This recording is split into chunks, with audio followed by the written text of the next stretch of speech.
A mais uma live. Bom, hoje é uma noite fria, pelo menos aqui em São Paulo. Então, vocês que estão aí do outro lado, Alfredo, Angelita, Aparecida, Fabrício, Matheus, Tauane, bem-vindos.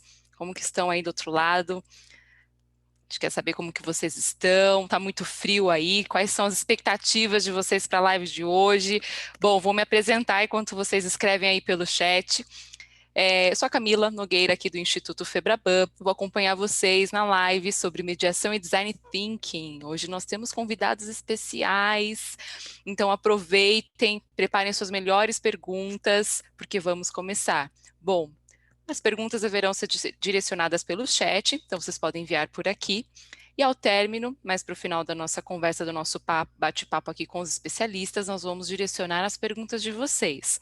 Bom, alguns já estão comentando que estão em São Paulo, perto do aeroporto, 14 graus, então imagina o frio que deve estar aí.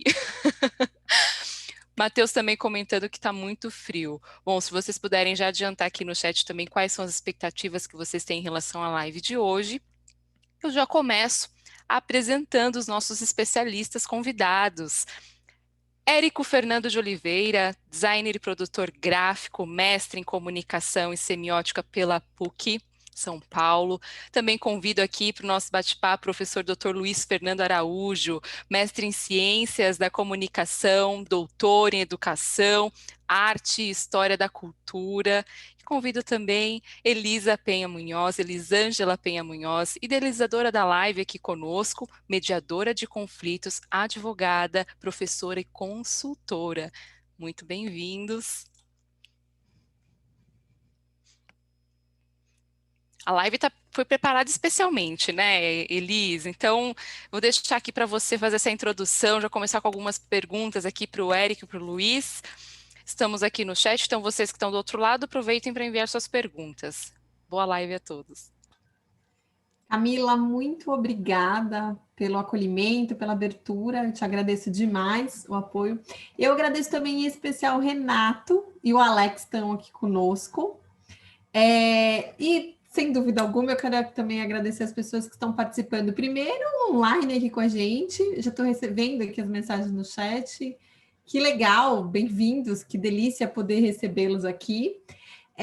Mas também eu quero agradecer depois, porque essa live ela é gravada, como vocês devem ter percebido, e depois ela fica disponível lá no canal do INF. Então, a qualquer momento você pode assistir, indicar para alguém. Então, quem for assistir depois, muito obrigada pela audiência.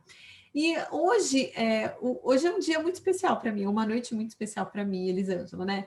Porque eu estou dividindo aqui o espaço com duas pessoas que eu gosto demais, dois professores que eu tive a sorte de trabalhar junto com eles, que eu conheço o trabalho, e que eu sou encantada pelo trabalho deles, né? Então, Luiz Fernando e o Érico, agradeço muito por estarem aqui com a gente. É uma delícia bater papo entre amigos e sobre um tema que eu particularmente gosto bastante. Bom, eu começo aqui chamando o Luiz para o bate-papo, né? O Luiz, só para vocês entenderem um pouco melhor, ele é especialista em roteiros, né? O negócio do Luiz, ele é muito bom em comunicação, ele se dedica a anos à comunicação e à docência na área de comunicação. E o Luiz, o negócio dele é roteiros, ele entende muito bem sobre isso. Mas mais do que isso, eu queria falar um pouquinho sobre a comunicação de maneira geral, uma condução de uma boa comunicação. Então, eu começo fazendo uma pergunta para o meu amigo Luiz. Luiz, me diz uma coisa, diz para a gente, né? Como uma boa comunicação pode estabelecer boas relações, e quando a gente fala no ambiente corporativo, ou então numa empresa, ela pode fidelizar clientes. Muito Está com boa você, pergunta. meu amigo. Obrigado, professor Elisângela, por esse convite. E, bom, eu sou o professor Luiz Fernando, e é interessante que a comunicação, o que é comunicar? Vem do latim que significa comunicare, que é saber, fazer, tornar comum. Esse tornar comum vem do emissor com a mensagem, com o receptor. Isso que é importante. Como você falou, valorizar isso nas empresas. Precisa muito, assim, esse tornar comum tem que ter agilidade. Essa questão da agilidade tem que ser ágil, tem que ter uma presteza, desculpa, tem que ter um desembaraço nessa comunicação, quando o emissor está passando para esse receptor. E, ao mesmo tempo, tem que ter uma empatia, tanto desse emissor com esse receptor. E isso é muito importante. E também o comprometimento, esse comprometimento, é o ato de fazer. O ato de fazer. Então, o comprometimento é esse ato de fazer, comprometer com aquele com quem você está se comunicando. Hoje em dia, professor, eu vejo que a comunicação está um pouco, muito unilateral. Eu sinto falta da comunicação bilateral. Eu sinto falta assim, de eu estar sentado de olho a olho com o meu receptor, para eu sentir essa agilidade na comunicação, para eu sentir essa empatia, para eu sentir esse comprometimento. Então, eu preciso disso. E hoje em dia nós estamos muito no WhatsApp. Eu passo mensagem para você, eu passo mensagem para outra pessoa, mas fica uma coisa muito fria, muito fria. Eu sinto falta da comunicação, mas agora nós estamos vivendo essa pandemia e a gente está muito remoto, né? De aula recentemente, tudo online. E ficou uma coisa muito fria. Eu gosto dessa coisa de estar com eles, de estar com as pessoas, e para eu sentir essa comunicação. Mas eu sinto falta, a comunicação está muito trincada, as pessoas estão muito frias na comunicação, ainda mais quando a gente fala de empresa. Eu acho que a gente tem que trabalhar com a gentileza. Eu acho que todo dia a gente tem que trabalhar com essa palavra linda que eu gosto, gentileza. E o poeta já falava, né, que gentileza gera gentileza. Eu acho que está faltando isso. Para ter essa agilidade que eu acabei de falar para você, essa agilidade, essa empatia, esse comprometimento, temos que ter essa gentileza, temos que estar aberto para receber essa mensagem e devolver essa mensagem de uma maneira mais gentil para as pessoas. E não assim, gosta muito que você liga a televisão, só vê coisas horríveis. Então, eu fico muito assustado com isso. Então, eu Luiz, acho que... Fale, desculpa. não, eu adorei, assim, eu acho que você começa de uma maneira muito legal, assim, a ideia de que a comunicação não sou só eu aqui falando, não é porque eu estou Não. falando aqui, eu estou me comunicando, adorei o que você falou. E aí você disse, olha, tem o receptor também, tem o outro lado. Você sabe que você me fez lembrar uma situação que eu passei no início da semana passada. Luiz, você disse agora da pandemia, a gente dando aula online, né, a gente meio que se vai... Olha só, acho que a Fernanda Pessoa também, eu lembrei de um poema lindo que a gente vai se acostumando a fechar a janela, a gente vai se acostumando com o trânsito, né? Outro dia, a gente está se acostumando com câmeras fechadas. E você sabe que na semana passada eu estava trocando mensagens com uma amiga, Luiz, e ela falou assim: ela mandou um áudio, depois de troca de mensagem, ela falou assim: eu vou te mandar um áudio porque eu estou percebendo que precisamos nos aproximar. Achei aquilo de tamanha gentileza. Então, eu estou pegando esse gancho para te perguntar qual seria a sua dica para a Eu acho gente, para melhorar essa comunicação, então? Começa pelo o discurso. O que é o discurso? O discurso é um ato que nós podemos ter o discurso verbal e não verbal. O discurso verbal, eu uso as palavras para eu me comunicar com o meu receptor. O não verbal, eu vou usar gestos, imagens, que não há palavras. E hoje, esse discurso tem que trabalhar muito o argumento. A gente, por exemplo, vai fazer um texto, então o professor sempre peça, argumenta. Eu vou sempre pensando no aluno, mas eu vejo também no dia a dia, no supermercado, na farmácia, ou em outros comércios, que o argumento ele fica muito vago, muito raso, sabe? Então, eu sinto falta de alinhar de alinhar esse argumento com as pessoas com quem você está. Então, argumenta, informa, convença, tenta persuadir de uma maneira mais convincente esse seu receptor. E seja claro, seja objetivo, porque a comunicação tem que ser clara. Eu passo a mensagem para você, você entenda e me devolva. Então, tem que ser objetiva. Não pode ser uma comunicação que tem um sentido ambíguo. Não, não dá. Esse duplo sentido não dá. Se eu passei, é como sala de aula. Como nós somos professores, quando nós vamos passar um tema para ser discutido em sala de aula, temos que argumentar para que aquele aluno, o aluno que está ali na sala, entenda. Então, o argumento tem que estar claro, tem que estar bem objetivo. E outra coisa que eu acho fundamental, que isso não está acontecendo, eu sinto isso, saber ouvir. Saber Ah, ouvir é fundamental. Eu tenho que saber, por exemplo, agora estou falando com você, você está me ouvindo. E não eu entrar outra pessoa entrar no meio da nossa comunicação aqui. Ela também tem que saber ouvir para chegar o momento dela se comunicar. Porque aí você consegue responder, você consegue dar o feedback para aquele receptor.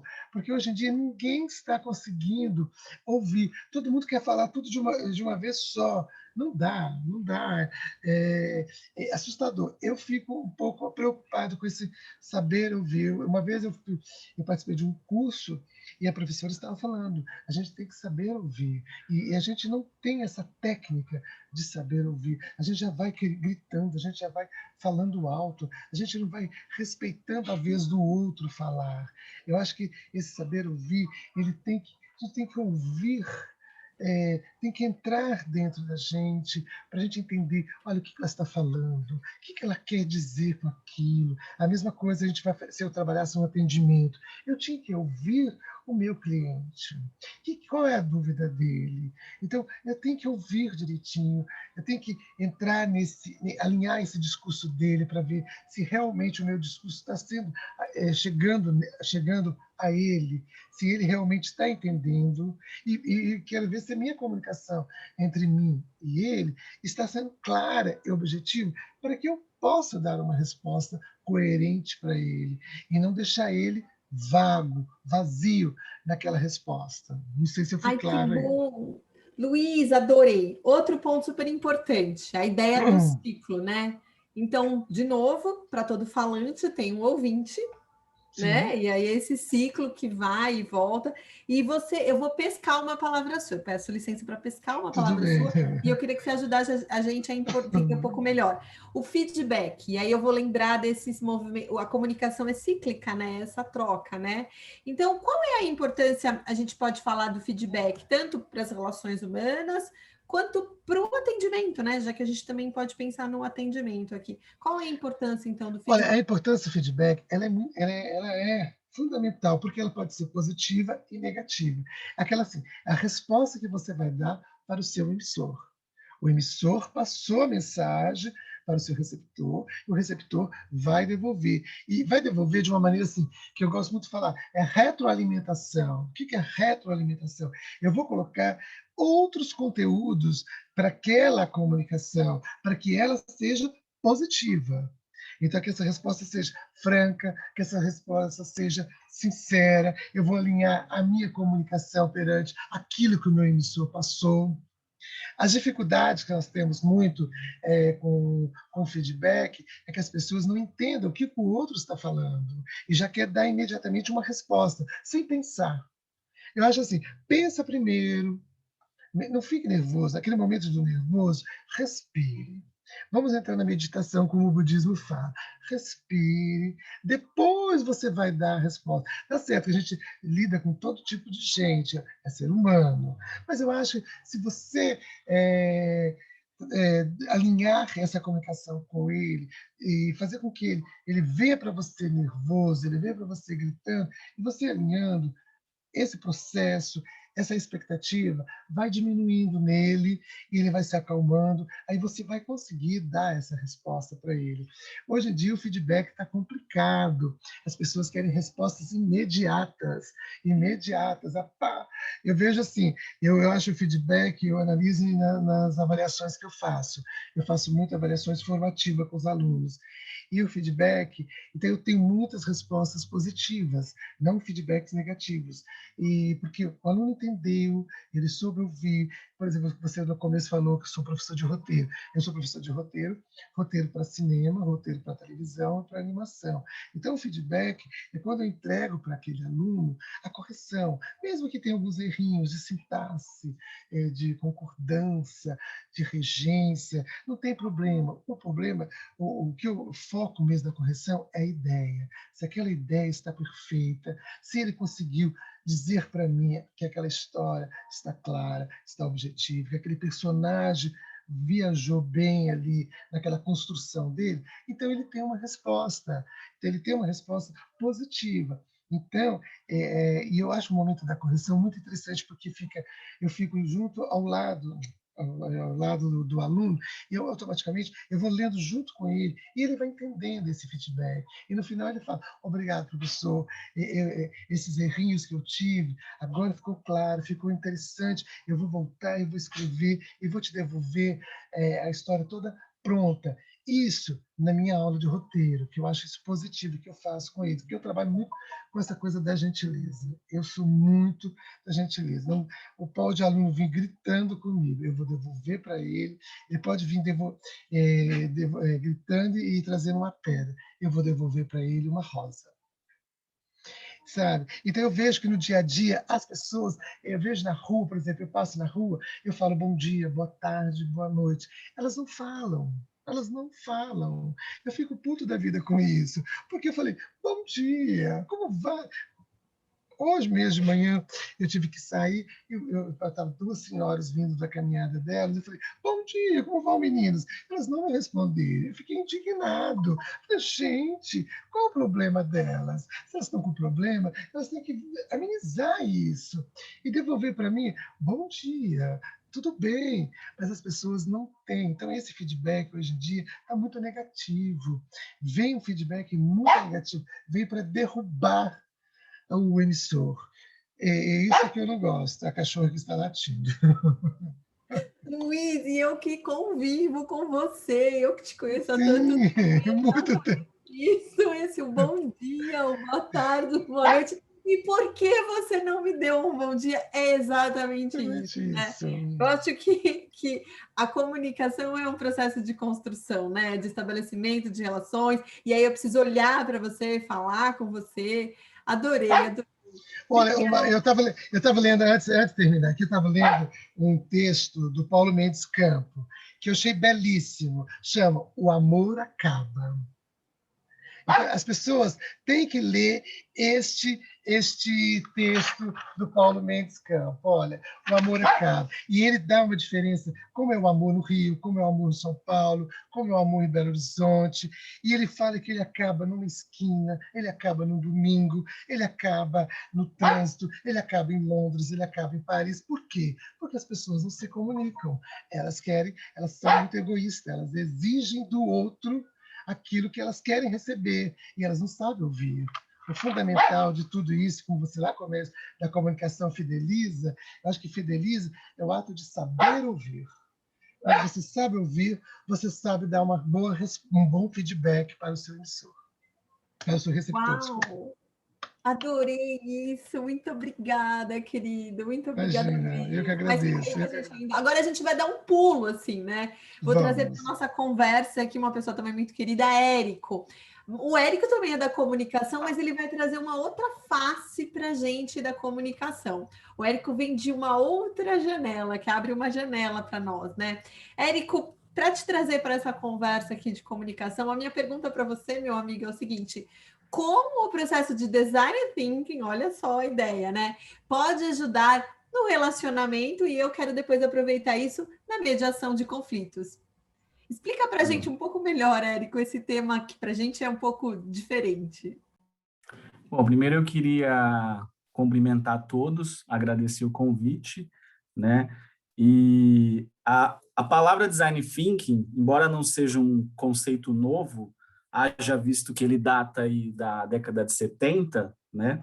Mas nos últimos anos ele foi redescoberto e se tornou uma espécie de uma buzzword, né? Então, assim, fala-se muito a respeito e muitas vezes não se explica sobre o que está se falando, né?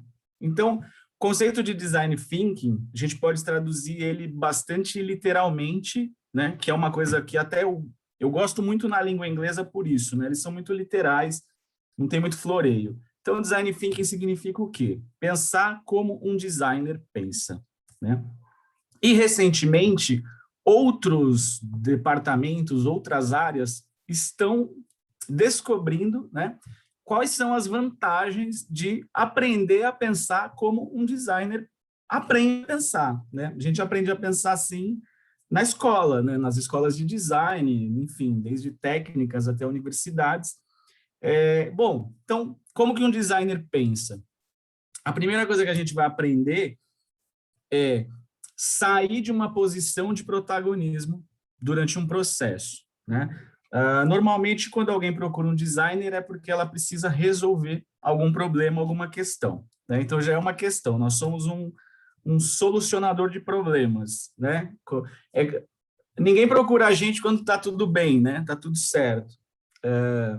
Então, é muito parecido com um encanador, né? Com outro profissional, assim. A gente normalmente entra para consertar alguma coisa. Então, a primeira coisa que a gente tem que entender, qual é o problema do outro? E qual é a melhor solução para o outro, né? Que não necessariamente vai ser a melhor solução para nós, para o nosso gosto. Então, o primeiro desafio que a gente tem quando entra na escola de design é a se desapegar dessa questão do gosto. Então, o meu gosto ele não serve mais como baliza para o mundo. Claro que, né, os designers continuam tendo os seus gostos, as suas preferências, mas quando você consegue entender que a melhor solução não é para você, isso já é um caminho na direção daquilo que o professor Luiz falou. Eu até anotei, né? O professor Luiz falou de empatia. E a empatia é justamente a primeira etapa de um processo de design thinking. Então, o processo de design thinking ele se inicia na etapa de empatia, que é o momento em que eu tomo o problema do outro como se fosse meu, eu tento entender essa singularidade do outro, essa necessidade, e a partir daí eu vou startar um processo que vai ter algumas etapas para que eu consiga chegar num resultado. Então, pensar como um designer é pensar de modo projetual e também de modo processual, onde eu vou encaminhar algumas etapas e eu sei que se eu pular alguma dessas etapas, eu vou ter um problema no meu produto final lá do outro lado.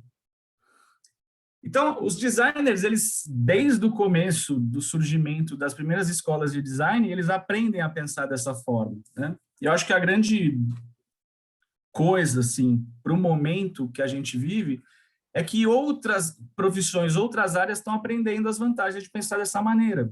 Porque quando você pensa de modo processual, projetual, é mais fácil visualizar, né? O design thinking, ele tem como propósito que a gente consiga imaginar, que a gente consiga visualizar.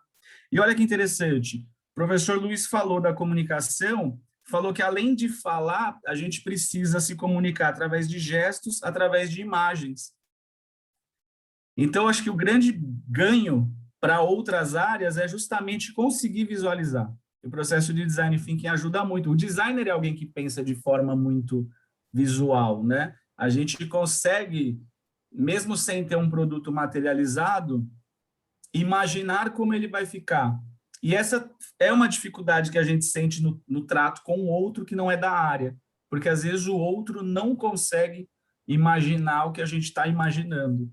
E aí surgem técnicas, né? Você consegue hoje em dia fazer templates com softwares para conseguir mostrar para o outro, né? Então, aprender a pensar como um designer é também aprender a imaginar, a pensar de modo mais visual. Érico, você me tira um grande mito aqui, eu talvez comparo, não sei se há muitas pessoas, mas é um mito meu, tá? Porque toda vez que a gente fala da pessoa que vai fazer design, né, que a gente vai pensar com esses designers, a gente sempre lembra da criatividade. A ideia da criatividade. Mas você me fez uma provocação aqui muito interessante, né? Você falou sobre quando você começou a faculdade, né? Hoje você é professor universitário, né? Você dá aula para futuros designers, mas assim, você trabalha muito com isso. Mas uma coisa interessante, Érico, assim, é que eu nunca pensei dessa forma. Para você talvez ser criativo, o primeiro passo seu foi abrir mão do seu ponto de vista. Isso Exato. Foi muito legal esse teu ponto de partida aqui, né? Então, eu imaginei que você fosse falar de criatividade e tal, mas não, você está mostrando uma coisa muito interessante, que é essa desmontar, né? Sair do protagonismo, como você falou, né? A gente está falando das pessoas mais belicosas, que a gente está cansado, que está muito preso no nosso ponto de vista, está todo mundo encarcerado, literalmente, está todo mundo cansado, né? E aí você está trazendo, olha, a gente pode pensar de maneira diferente, para isso a gente tem que encontrar o outro. Talvez a palavra seja ser o encontrar, né? fazendo um link aqui. Agora eu queria te ouvir mais sobre o quanto isso pode ser positivo para advogados, por exemplo, para pessoal de atendimento, por exemplo, para pessoas que lidam com conflito e com atendimento. Claro. Eu acho que primeiro na questão do atendimento, né? E também fazendo um paralelo com o que o professor Luiz falou. É até talvez bobo isso que eu vou dizer, né? Mas a gente às vezes escuta alguns palestrantes motivacionais, eu já escutei algum deles falar assim, sabe por que a gente tem 2 ouvidos e uma boca? Porque a gente tem que ouvir mais do que falar. Eu acho que quem trabalha com atendimento precisa entender que do outro lado tem alguém que... E aí é a mesma coisa, o atendimento ele tem a mesma coisa que o design, né? A pessoa está te procurando porque ela precisa que você resolva um problema que ela mesma não pode resolver. Então, você tem que ter isso em mente.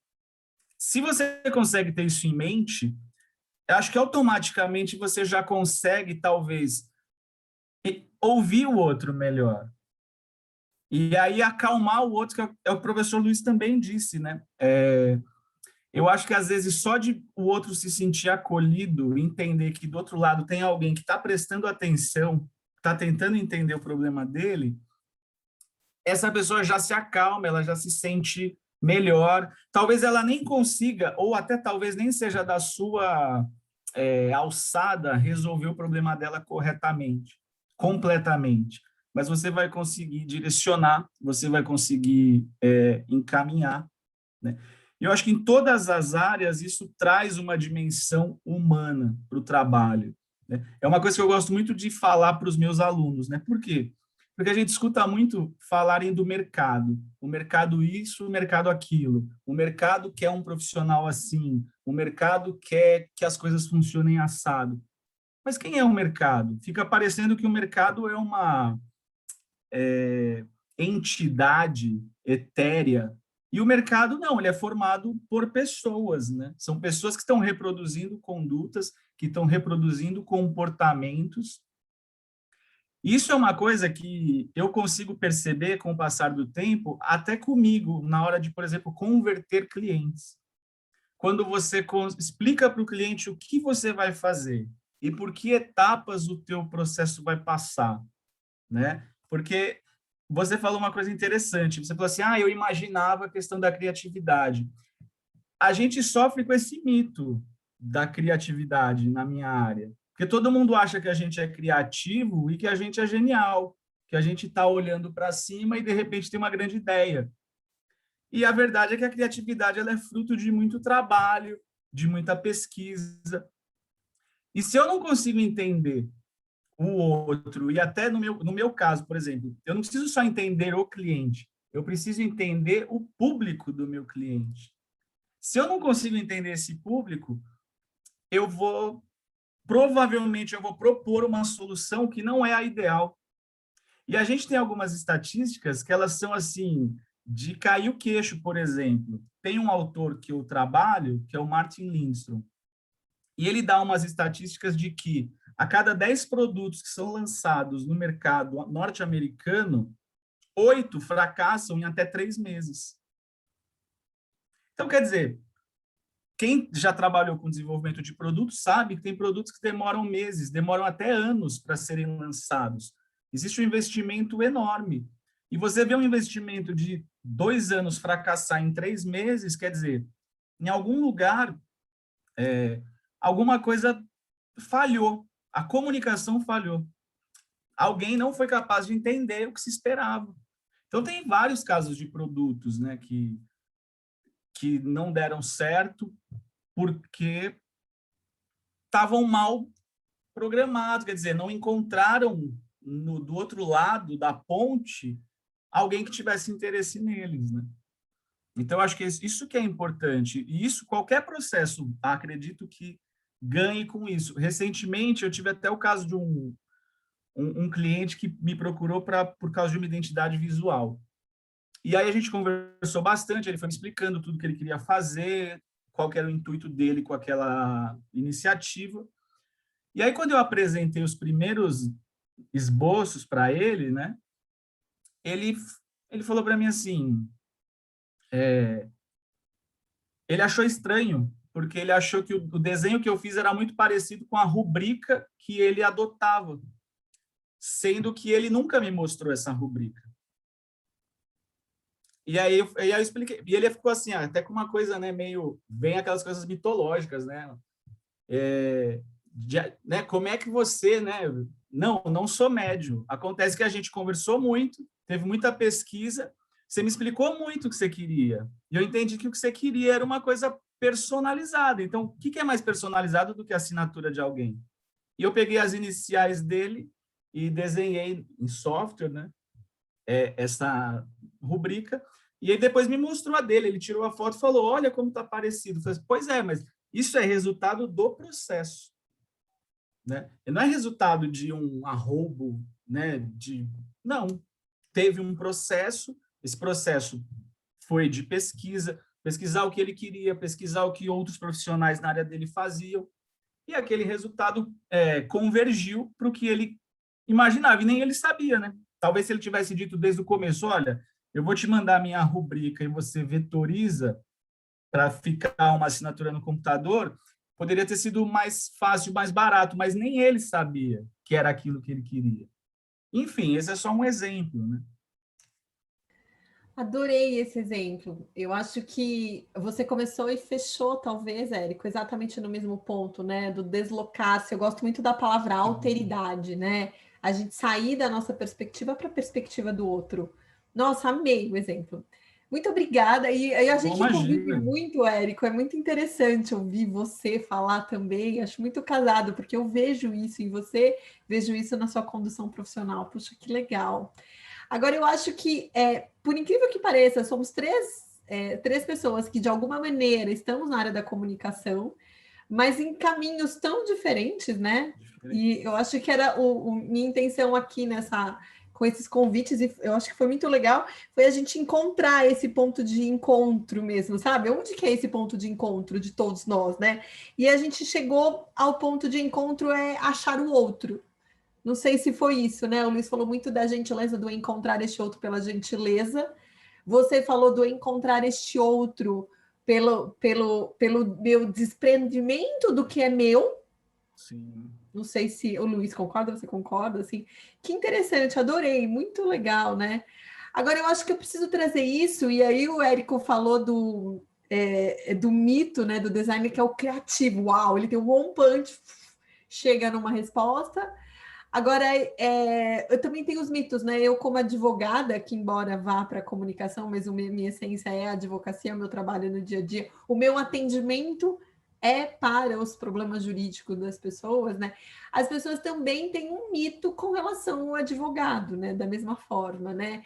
Com essa ideia de que o advogado é litigioso, de que a respeito da postura que a gente leva, que a gente tem que brigar, a gente só quer, advogado bom é aquele que briga, é o cachorro bravo, tem muito disso, né? Tem os mitos dos profissionais no mercado, né? Eu, particularmente, sempre gostei de atendimento, né? Sempre adorei a questão do atendimento. E aí, talvez eu faça aqui, vou pescando algumas coisas que eu vi do Eric e do Luiz, assim, mas é um pouco porque a questão atendimento tem a ver com a questão humana mesmo, né?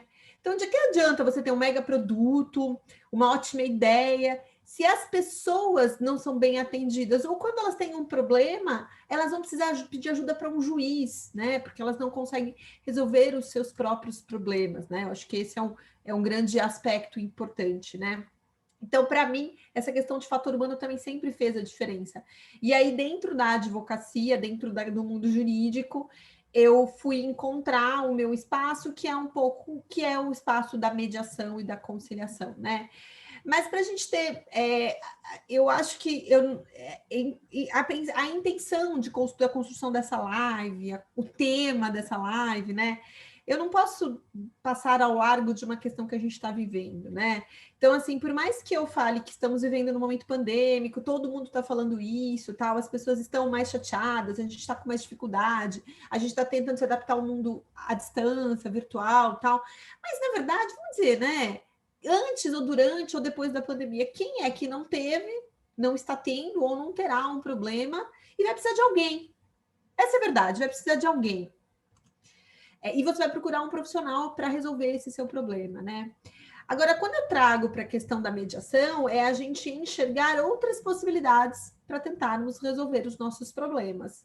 Porque a nossa ideia mais natural, quando a gente enfrenta um problema, é ou tomar uma postura de enfrentamento, então eu vou brigar e vamos ver quem tem razão, ou então de rendição, tudo bem, vai, você toma decisão, não tô nem aí e tal, ou então a gente ignora, né?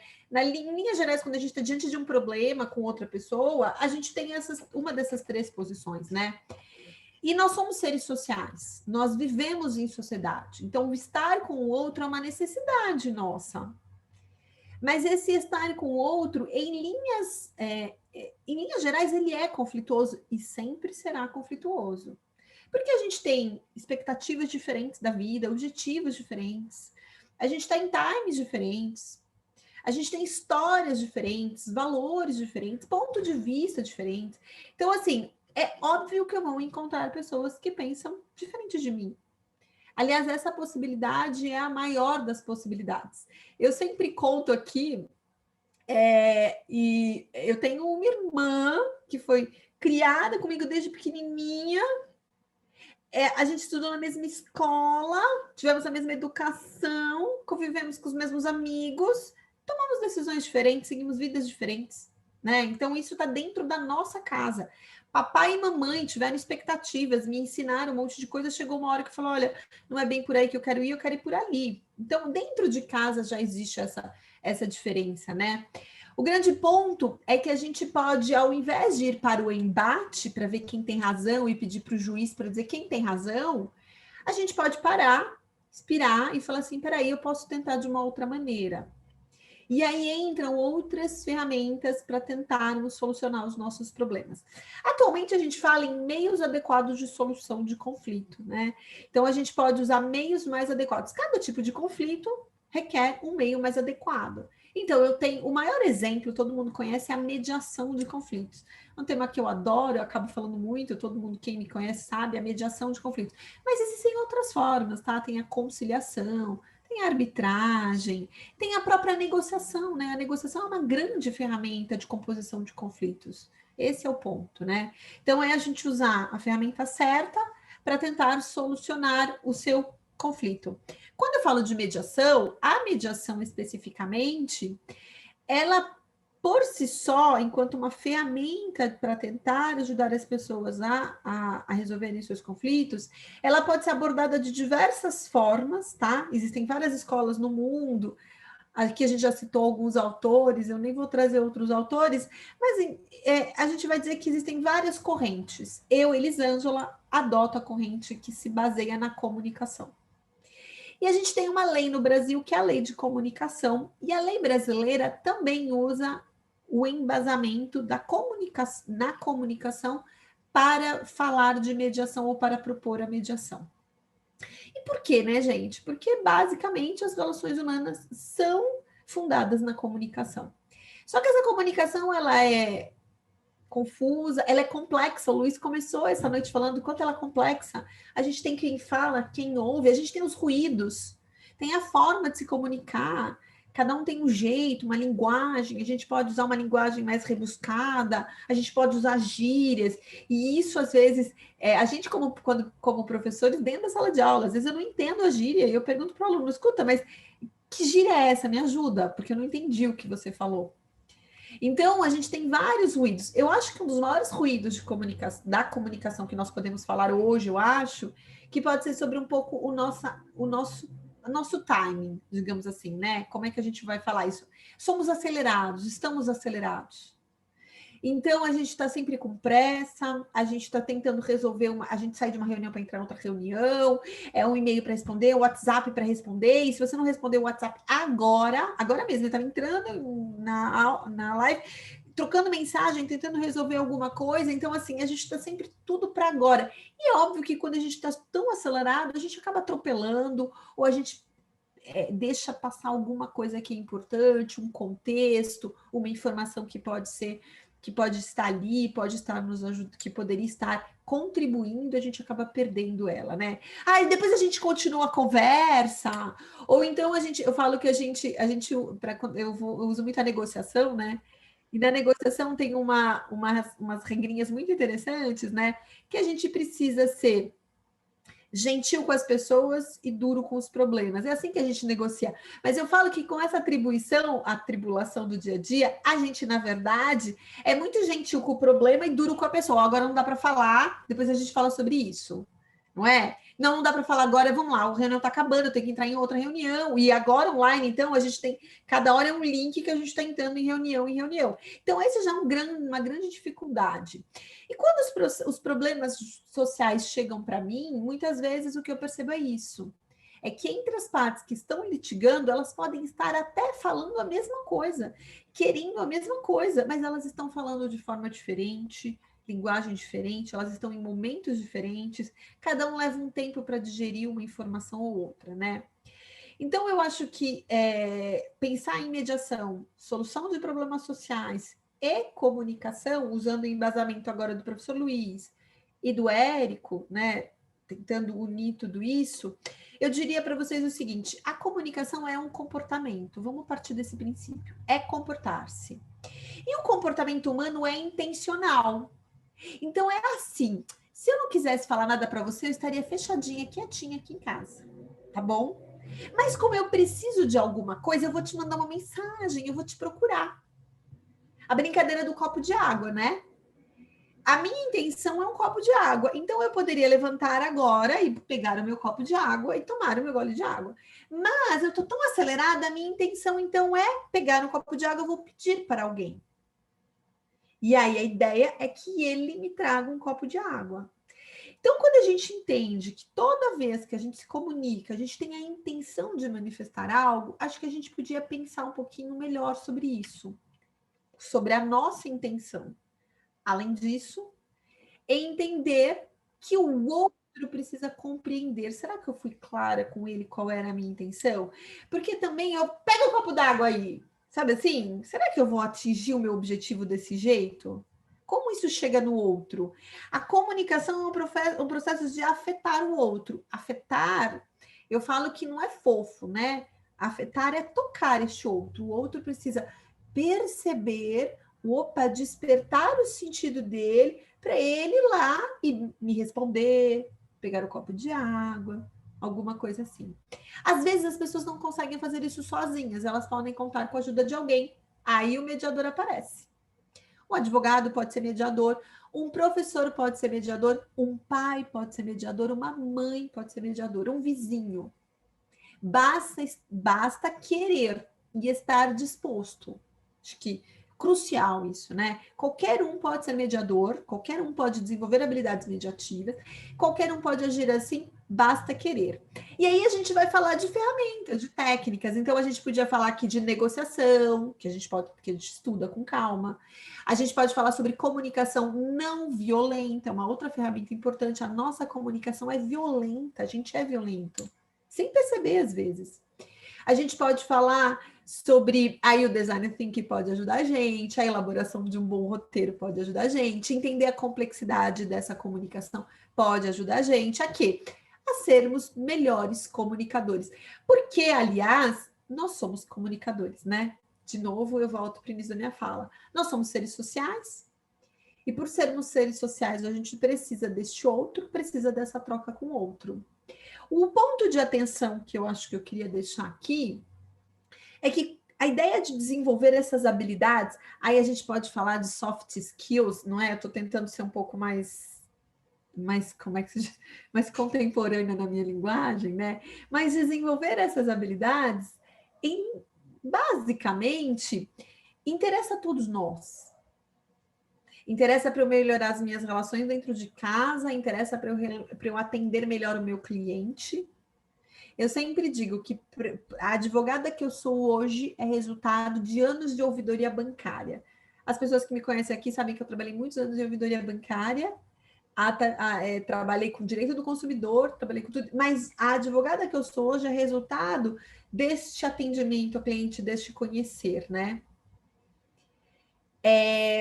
Então, a gente precisa entender que conhecer melhor os limites da comunicação ou como se comunicar melhor pode ser uma grande ferramenta para um professor, para um pai, para uma mãe, para um vizinho, para qualquer um de nós. Esse é o ponto.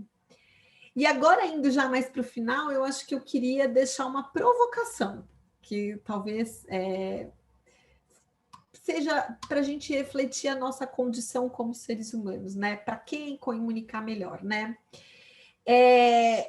Eu tenho um sobrinho de 6 anos, eu já ia falar 5, eu já ia errar e ia tomar bronca dele. Eu tenho um sobrinho de 6 anos, então essa vivência minha foi muito recente. Mas o meu sobrinho me fez lembrar, durante esse processo dele, que um dia eu aprendi a falar uma palavra. Eu, Elisângela, a primeira palavra que eu falei foi vovó, né? E aí, com a ajuda da minha rede de apoio, eu fui melhorando o meu vocabulário e um dia eu consegui montar a minha primeira frase. Tá bem? E vocês, passamos pelo mesmo processo. A gente aprendeu uma palavra, a gente melhorou o nosso repertório, a gente aprendeu a elaborar uma frase inteira, fazer pedidos, dizer sim e não. E aí a gente foi buscar outra língua, né? A gente foi estudar outra língua, foi conhecer outra língua para desbravar novos horizontes, tal. Que interessante isso, né? Só que o que a gente para de prestar atenção, eu acho que na vida adulta, é que a comunicação como um comportamento precisa continuar sendo aprimorado. Então, tomar ciência de como eu me comunico e buscar outras ferramentas para melhorar a minha comunicação, assim como a criança fez, o adulto fez, quando você vai aprender o inglês, ou aprender o francês, ou aprender o espanhol, é te abrir novas portas, é fortalecer as suas relações, é melhorar o seu atendimento, é expandir essas suas conexões.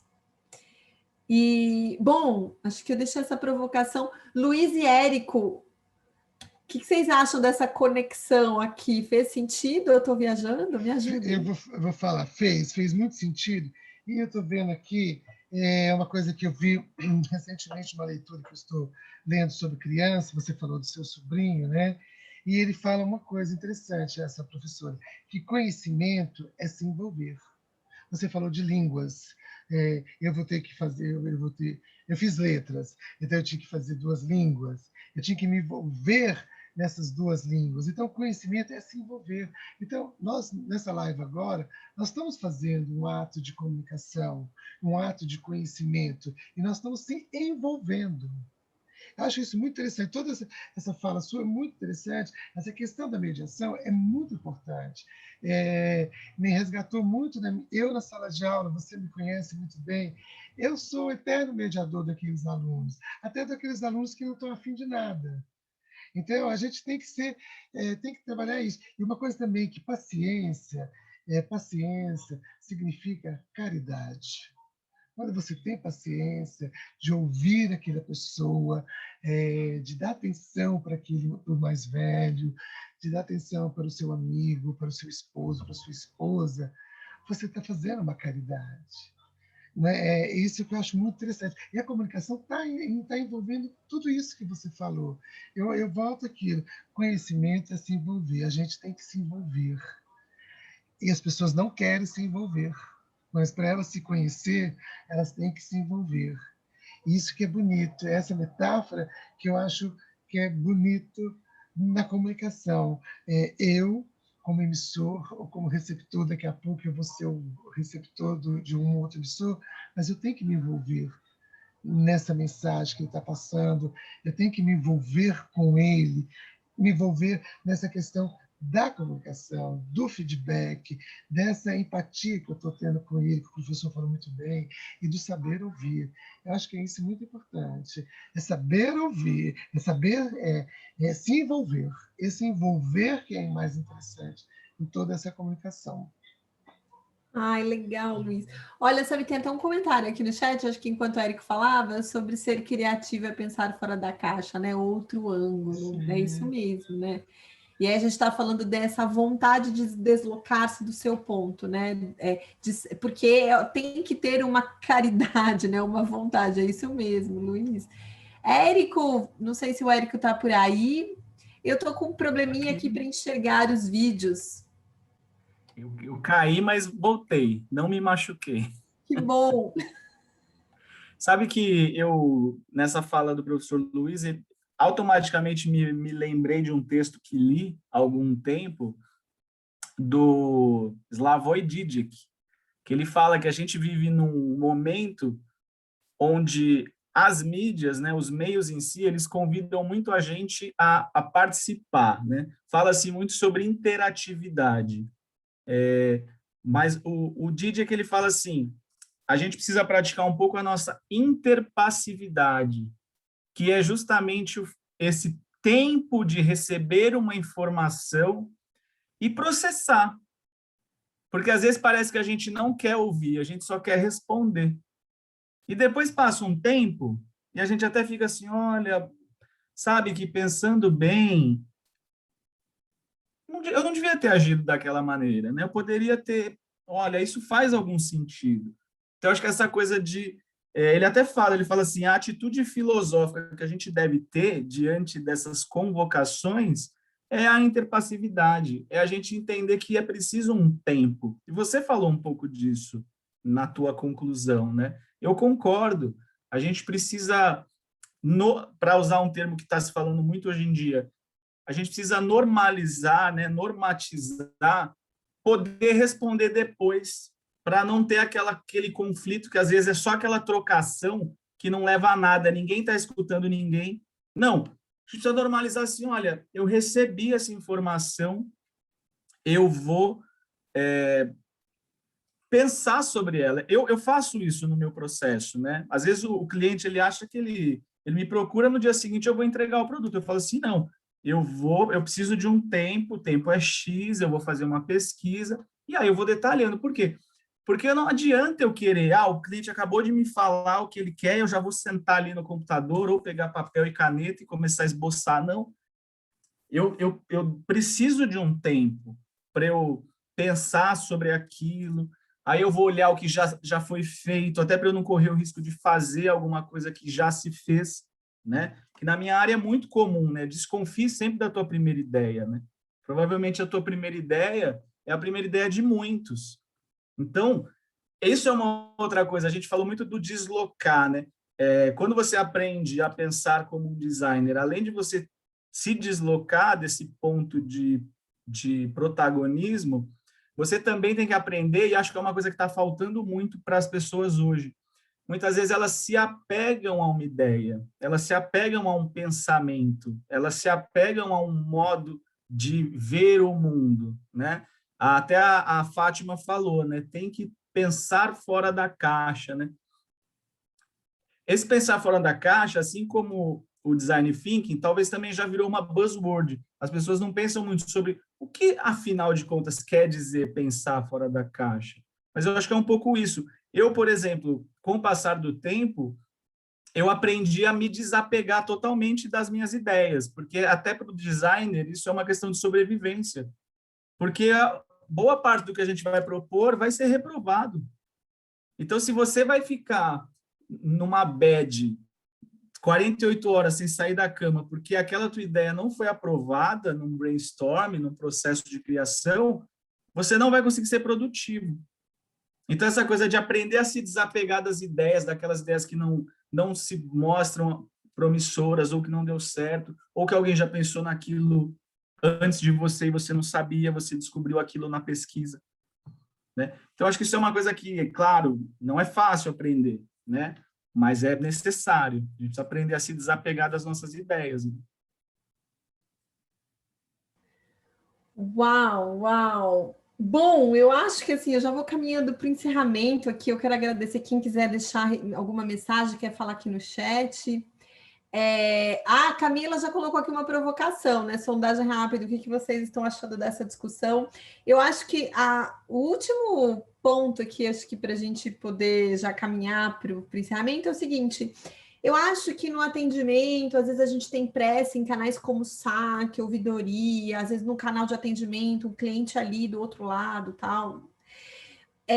Eu entendo a gente falou do time, né, do momento, né? Às vezes ali naquelas questões específicas a gente vai precisar desenvolver ou estar mais atento e mais rápido. Mas será que a gente precisa levar isso para tudo?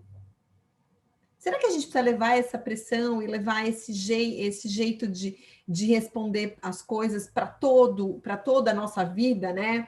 Talvez se a gente conseguisse elaborar melhor, exercitar isso melhor em outras áreas da nossa vida, talvez a gente melhore o nosso atendimento. Geralmente, quando eu vou dar treinamento de atendimento, eu sempre peço para as pessoas, né? Vamos esquecer o dia a dia do atendimento, porque quando a gente consegue revisitar como a gente tem a nossa postura diária, a gente consegue voltar para o atendimento mais fresco, com uma cabeça mais aberta ou mais tranquilo para tudo aquilo, né? Diminuindo essa carga, né? Gente, eu agradeço. Eu quero agradecer muito, gente, porque eu estou muito feliz com essa live. Porque realmente para mim é uma realização. Assim, Luiz, Érico, que delícia estar com vocês, pessoas que, de novo, eu adoro, eu admiro, eu gosto demais. Eu quero agradecer muito ao INF-FEBRABAN, Instituto INF-FEBRABAN, por nos proporcionar esse debate, essa conversa, esse espaço. É muito especial. Nisso, eu agradeço a Camila aqui, representante do INF-FEBRABAN, Alex, Renato, que estão aí para dar conta, e as pessoas que estão acompanhando a gente, muito obrigada. Quem for assistir esse vídeo depois, assista, compartilhe, tá bom? E procure a gente, porque a gente tem material aí à disposição para colaborar, para ajudar. Luiz Fernando Araújo, está nas redes sociais. Érico F. Oliveira, você encontra nas redes sociais. Elis Munhoz também, tá bem? Muito obrigada. Eu encerro a nossa live, então, e espero encontrá-los em breve. Muito obrigada em nome do Instituto INF-FEBRABAN. Desejo a todos vocês uma ótima noite. Ok, boa noite para vocês. Muito obrigado, boa noite. Eu também agradeço muito o convite. Obrigado.